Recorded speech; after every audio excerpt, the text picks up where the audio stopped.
You can spot me in the city building lobby with a sawed-off shot. He's screaming, drop it, this a rock. I'ma slap Deontay Wilder all over the ring. Like I said, I declare war. You know, this is not a battle, this is war because I want all the belts. Dead man walk in. We got a dead man here.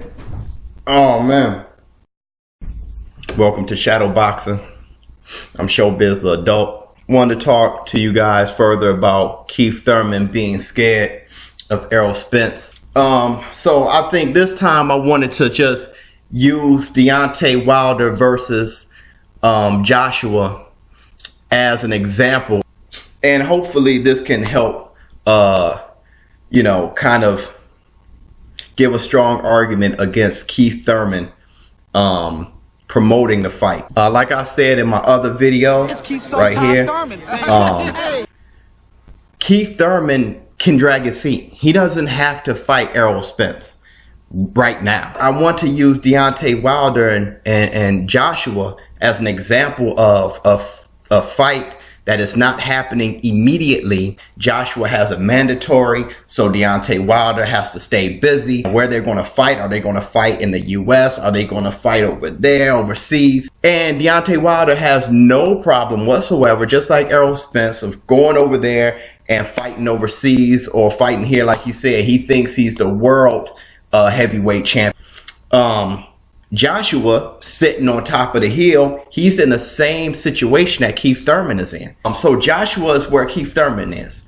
He's on top of the hill. And Joshua has a fight coming up just like Keith Thurman has his fight, his warm-up fight coming up, and he has his mandatory. Though Joshua has a mandatory, he is sounding like, look, whenever Deontay Wilder get in that ring, I'm knocking him out. He is doing what Keith Thurman is doing as far as highlighting the truth.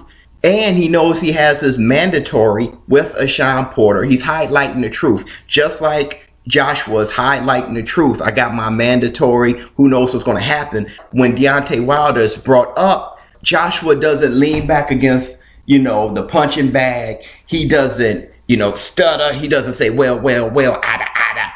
He's like, hey, win, lose, or draw, we're going to fight.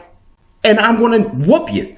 Forget promoting the fight. Forget that for a minute. Just as a man, Joshua is not going to be spoken to in a way. He's not going to be spoken to like a chump by Deontay Wilder.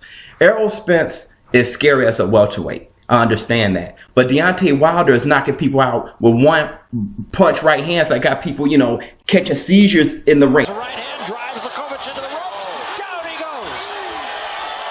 This dude hit a man. That guy blocked the punch and got knocked out. Here to fall down. So he's clearly only been down once, you know, prior.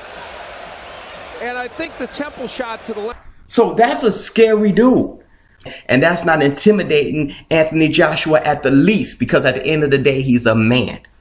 The fight has to sizzle. We got to get hot first. That's the big argument with Keith Thurman against Errol Spence. Let it become a big money fight. Okay, on its way. The road to the big money fight. Joshua isn't sounding like Keith. Joshua is sounding in a way that makes me salivate for the fight. Know what kind of fight that makes? That's like, you know, that's like King Kong versus Godzilla. You know, two major forces colliding. They both believe that they're going to knock the other one over. If you're saying that Keith Thurman is trying to promote the fight and bring heat to the fight, with him sounding like that, stuttering, talking about KD, so it's making the fight less exciting. I want to feel like how my bigger brothers, how my uncles felt when Hagler and Hearns faced each other. Did you see the little interview, you know, the throwback interview between Hagler and Hearns, the way they were talking to each other? Well, like I'm still shaking, Tommy. I'm still shaking. After watching this fight, watching the replay of this fight, it's the Rand Hearns fight, Mom, I know you're definitely scared. I can see you shaking. You're shaking like a leaf on a tree right now. Can you imagine if Keith, one time Thurman, was sounding like that every time Errol Spence had something to say? Do you remember when Roy Jones and James Toney had their little spat over in the interview? Can you imagine if Keith Thurman and Errol Spence was sounding like that, that makes for a bigger fight. What I'm saying is Keith Thurman is actually scared, kid. Comment, like, please subscribe. Man, I mean, Keith Thurman is scared, man. ShowBizz the adult. I'm out. Everybody put your hands up. Tell your mom to put her hands up.